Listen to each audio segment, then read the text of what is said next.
का निधन हो गया उसके नाम भी उसमें वोटर लिस्ट में डला होता है, जिसकी वजह से जो सही मतदाता है, जो वोटर है, वो अपना वोट नहीं डाल पाता। जो 90 का दशक था उसको याद कर लें, और उसको याद करना जरूरी है, क्योंकि उस दशक ने जो बिहार के हालात किए आज भी उस खाई को भरते हुए दशकों बीत गए। तो इनको कोई ना कोई तो बहाना चाहिए भाई। ईवीएम का बहाना कितनी बार ये लोग अपनाएंगे। तो अब इनको ये एक और बहाना मिल गया है जिसपे ठीकरा फोड़कर ये अपनी हार की जिम्मेदारी और जवाबदेही से पल्ला झाड़ना चाहिए। जो उसके बाद जुड़े उनके लिए दूसरे तरीके का फॉर्म है। तो आप जाइए, जाकर आप जानकारी लीजिए, देखिए फॉर्म में क्या है क्या नहीं। पर इतनी मेहनत तो ये लोग करेंगे नहीं, क्योंकि पढ़ाई लिखाई का काम है।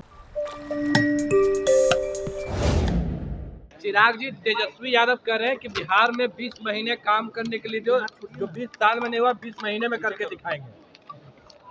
देखिए, ये 20 महीने का जो ये जिक्र कर रहे हैं ना, शायद ये भूल जाते हैं कि 15 साल बिहार की जनता ने निश्चय कर ले भाई थोड़ा इन्हें और इनके परिवार को देने का काम किया। और उन 15 सालों में जो इन्होंने बिहार को बर्बाद करने का काम किया, परिणाम स्वरूप आज भी कई बिहारी जो उस वक्त बिहार से पलायन करके गए थे, पीढ़ियां बीत गई, पर वो वापस नहीं आ पाए उनके जंगल राज की वजह से। तो ऐसे में जब वो 20 महीने का जिक्र करते हैं तो एक बार अपने परिवार के ही नेतृत्व में जो 90 का दशक था उसको याद कर लें, और उसको याद करना ज़रूरी है, क्योंकि उस दशक ने जो बिहार के हालात किए थे आज भी उस खाई को भरते हुए दशकों बीत गए हैं। और उसके जिम्मेदार सिर्फ राष्ट्रीय जनता दल, इनकी पार्टी और इनके परिवार का नेतृत्व ही रहा है, जिसकी वजह से आज भी बिहार बनिस्बत राज्यों के अगर उस ऊंचाई पे नहीं पहुंच पाया, उसका जिम्मेदार वो 90 का दशक रहा है।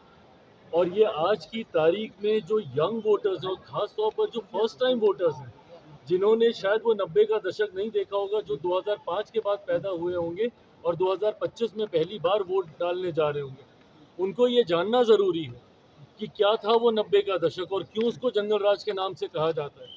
किस तरीके से लूट मार, हत्या, अपहरण, डकैती, महिलाओं के साथ बलात्कार, बच्चों तक की हत्या, निर्मम हत्या किस तरीके से दिन दहाड़े खुलेआम की जाती थी, जिसकी वजह से देश में ही नहीं विदेशों तक बिहार को बदनामी झेलनी पड़ी, जिसकी वजह से आज भी बिहार और बिहारियों को एक गलत दृष्टि से देखा जाता है दूसरे राज्यों में, दूसरे देशों में।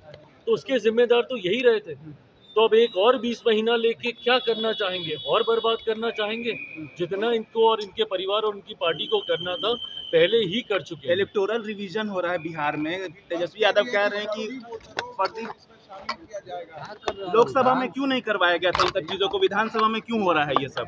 रिप्रेजेंटेशन ऑफ पीपल्स एक्ट के तहत 1950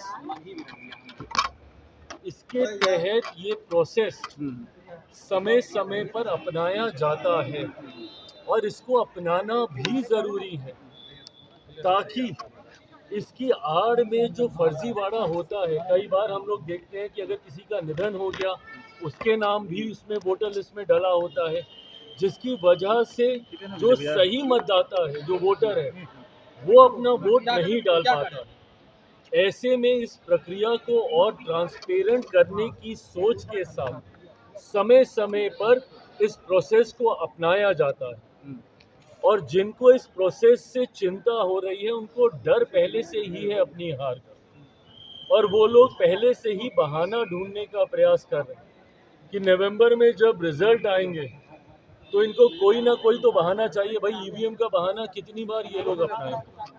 तो अब इनको ये एक और बहाना मिल गया है जिसपे ठीकरा फोड़कर ये अपनी हार की जिम्मेदारी और जवाबदेही से पल्ला झाड़ना चाहिए। ट्रांसपेरेंसी नहीं दिखा रही है इलेक्शन कमीशन। कह रहे हैं कि कितने सारे कागजात मांगे जाएंगे, बाढ़ का टाइम है बिहार में, कुछ नहीं मिलेगा तो क्या करेंगे उन लोग? जानकारी लेना भाई, उसके लिए जानकारी लेनी जरूरी होगी ना। आपको वो तत्परता दिखानी होगी जाके पूछिए कौन कौन से फॉर्म्स है, 3 तरीके के फॉर्म्स उसमें सामने हैं। और उस 3 तरीके के फॉर्म में ये दिखाया जा रहा है कि भैया 2003 से पहले जो लोग मतदाता सूची में थे उनके लिए वो फॉर्म है, जो उसके बाद जुड़े उनके लिए दूसरे तरीके का फॉर्म है। तो आप जाइए, जाकर आप जानकारी लीजिए, देखिए फॉर्म में क्या है क्या नहीं। पर इतनी मेहनत तो ये लोग करेंगे नहीं, क्योंकि पढ़ाई लिखाई का काम है, उससे ये इनकी पार्टी थोड़ी दूर ही रहती है। तेजस्वी यादव कलम बांट रहे करें, बिहार के युवाओं को हम कलम देंगे, सरकार हथियार दे रही है, हम लोग कलम देंगे, युवाओं को रोजगार देंगे, बहालियां रोकेंगे, पलायन अच्छी बात है, रोकेंगे। पर अगर यही सोच 90 के दशक में दिखाई होती तो आज इसकी पहल करने की चिंता कम से कम इनको नहीं करनी पड़ती। बंगाल में रेप हुआ है, फिर से मामला नेता क्या कहिएगा? देखिए, बंगाल में जिस तरीके से एक अराजकता की परिस्थिति उत्पन्न हो रखी है, भयावह स्थिति बनी हुई है वहां पर। ये लोग दूसरे राज्यों पर तो उंगली उठाने से पहले 1 मिनट नहीं सोचते, पर अपने गिरेबान में झांककर इनको देखने की जरूरत है। आज भी आज़ादी के इतने वर्षों के बाद सबसे ज़्यादा चुनावी हिंसा अगर किसी राज्य में होती है तो वो बंगाल में ही होती है। आज भी वहाँ पे दिन दहाड़े लूटमार, हत्या, अपहरण, डकैती और बलात्कार जैसे अपराधों में अगर कोई लिप्त है तो वो सत्ताधारी दल के ही नेता, कार्यकर्ता और जनप्रतिनिधि सामने आते हैं। ऐसे में जिस तरीके से एक अराजक परिस्थिति वहाँ पे बनी हुई है, मैं तो बल्कि केंद्र सरकार से आग्रह करूंगा कि नहीं संभव है भैया वहाँ की सरकार से उस राज्य को संभालना, वहाँ पे राष्ट्रपति शासन लगाना चाहिए और उसके तहत ही हम लोग को चुनाव में जाना चाहिए, ताकि चुनाव शांतिपूर्वक तरीके से पूरे किए जा सकें। चिराग जी, बिहार में आयोग बने हैं, उसको लेकर लगातार नेता प्रतिपक्ष तेजस्वी यादव सवाल पूछ रहे हैं, कह रहे हैं कि क्या दामाद आयोग के बाद बहनोई आयोग, मेहरारू आयोग भी बनेगा?